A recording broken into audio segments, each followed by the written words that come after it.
The Transformers toy line that started it all was based around a whole bunch of little robot turning into things toy lines, all converging into one massive series, which meant a few things weren't actually owned by Hasbro or Takara, they were licensed. And a few of those characters became really popular, meaning to get new versions of them, they'd have to start from scratch. And that's exactly what they did here, since Hasbro and Takara did not own the mold that was originally from Takatoku Toys. They just decided, we'll just remake it with all the articulation that we wanted to have now. And that's pretty much what we got. This is Generation's Roadbuster, based on the original, but definitely having a lot of modern design to him. As you can see, he is a very heavy off-road vehicle. Heavily armored, very rugged, definitely looks like it can take a pounding in every direction. This is a really super cool, super heavy truck. I dig it. It's different from the original, which had a lot more of a Cybertronian or alien vibe to it. This looks like something the military might actually create at some point, right down to the winch in the center, which I kind of like. Overall, he does have that unique color scheme that Roadbuster is known for. He's always just like a few color choices off from being a Ninja Turtle vehicle, isn't he? But it's one of those things that fascinates me about the toy, because they try to make these colors work on so many other molds to keep the Roadbuster name alive, and they never, ever work. Every one of them I've seen looks terrible in one way or another. For some reason, it's only the original Roadbuster that manages to get the color balance just right, to get those autumn colors to actually balance with each other. All the earth tones just kind of mellowing together just enough of everyone to work. And for the most part, it works here too. Still a little color confused, but not too bad. There is paint all over this guy to make sure that all the details do come out right. In particular, I like the silver here in the back, though all of the brown is actually painted on. You can see little bits where the orange is exposed through from the molding. You can also see a lot of little sticker details that are left on. Now, a lot of these are to replicate stickers from the original toy. However, it actually gives you a ton of these stickers, most of which I have opted to not put on, because I found as you put more of them on, it just kind of starts looking a lot cheaper. You know, it was overkill, it was too much, and a lot of them didn't really fit well. Even some of the ones that I did end up using don't really fit on the spots they're intended to go on. One sticker in particular was a Wreckers logo, because of course Roadbuster is one of the most popular wreckers. But since these stickers are translucent, that blue ended up turning brown on any of the orange you placed it on, which meant it looked really, really hideous. So that was a bit of an oversight. Other than that, good detailing, good rolling, good paint. I like it as an upgraded Roadbuster. But you know the cool thing about the toy? 1, 2, 3, 4, 5, 6 mounting points for all the different weaponry he could come with. And oh, does he come with weaponry here? Do you want a missile launcher? Sure, we'll stick a missile launcher on there. How about a battery of missiles while we're at it? Just a little cluster of them. Yeah, right there. Oh wait, there's a ship in the air that we have to shoot down, so we'll put another gun there. Here, we'll just keep throwing guns on. Guns. Why not? Just keep throwing them on. More guns. Just keep putting them on. Pile them on. I can't. His name is Roadbuster. He has roads to bust. Like, how's he supposed to bust roads if he doesn't have more guns? We've devolved into something here on this episode. I'm not sure what, but I kind of like it. This is ludicrous.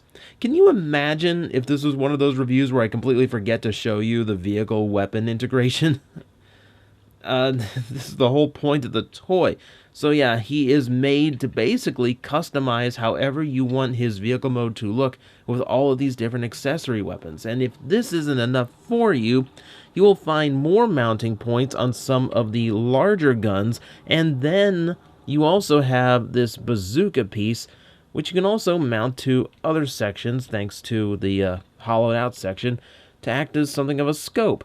So you also have that as an option as well. Just an absolute absurd amount of weapon variety going on here. And of course, this one being a firing missile on top of all of that.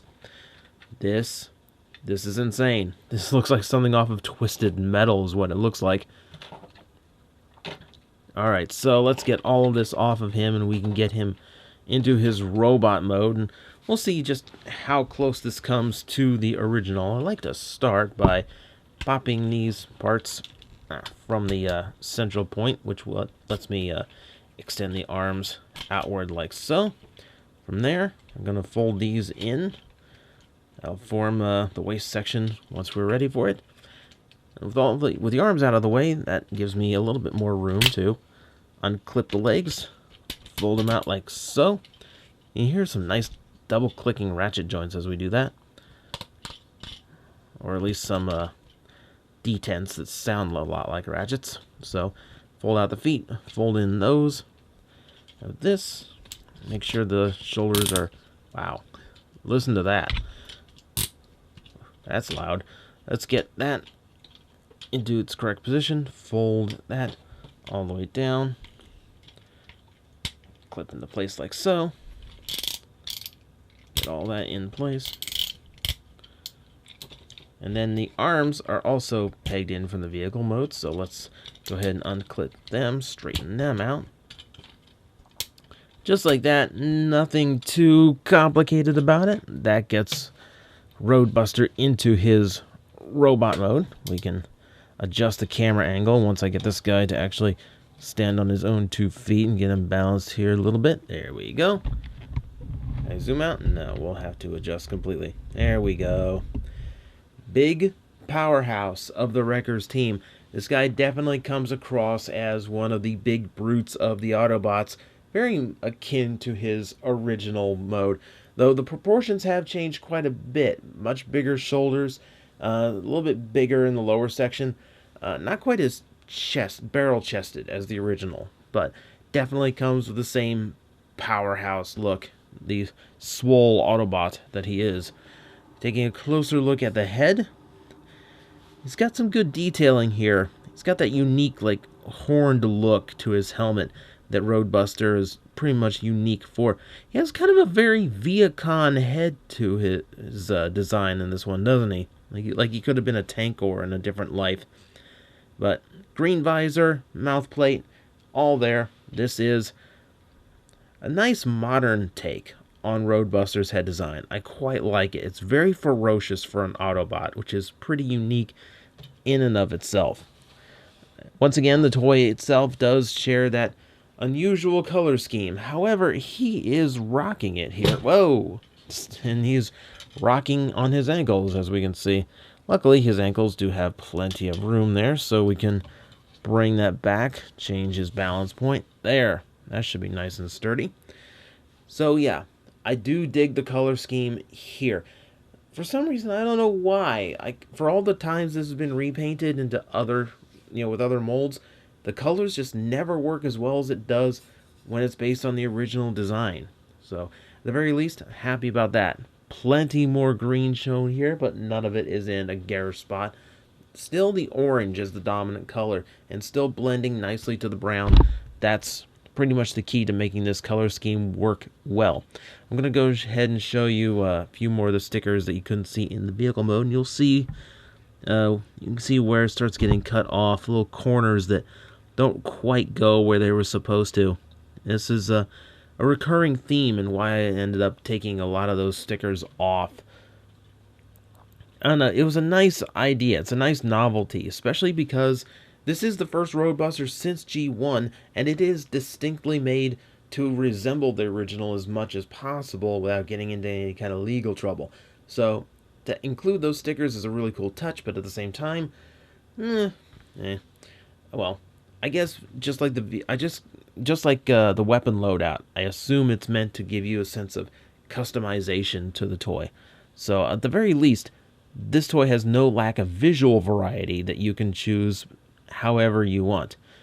Feature-wise, no real gimmick or anything, and he transforms pretty cleanly, so we can go straight to articulation here and just see what the toy is all about.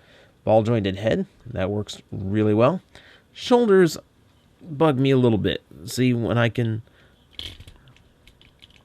wiggle that centerpiece like that, that's no good. Looking for something to peg it in, something, anything, and nothing's quite happening, which is really unfortunate, because that is a really, really loose shoulder point.